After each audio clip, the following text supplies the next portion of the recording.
সপ্তাহে শুরুতে তোলপাড় বিধানসভা, মূল বিক্ষোভ বিধানসভার অন্দরে। শাসক ও বিরোধীদের তক্কাতক্কি পৌঁছায় হাতাহাতিতে। বিধানসভার বিজেপি বিধায়ক তথা বিরোধীদের মুখ্য সচেতক শঙ্কর ঘোষের চশমা পর্যন্ত ভেঙে দেওয়া হয়। এরপরেই বিজেপি বিধায়কদের অন্যায়ভাবে সাসপেন্ড করার প্রতিবাদে বিজেপি পরিষদের দলের বিক্ষোভ প্রদর্শন করা হয় বিধানসভা প্রাঙ্গণে। অত্যাচার চালানো হচ্ছে বিধানসভার ভেতরে। গৌরাঙ্গবাবু, দেবলীনা হেমব্রম, আব্দুল মান্নান, মনোজ টিক্কা, গরমণি মাহাতোকে মেরে হসপিটালে পাঠিয়েছিল। আজকে একইভাবে ওরা আমাদেরকে মেরে হসপিটালে পাঠাতে চায়। আর আমরাও ঠিক করেছি, বাংলার এই অপশাসন ক্ষমতার থেকে যদি মুক্তি না দিতে পারি তাহলে আমরাও বিজেপি করি না।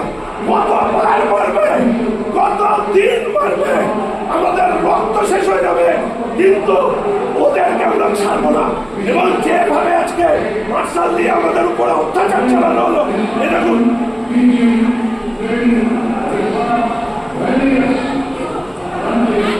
দেখুন চশমা পর্যন্ত এইভাবে ঘুরিয়ে দিয়েছে, ঘরের মধ্যে ফেলেছে।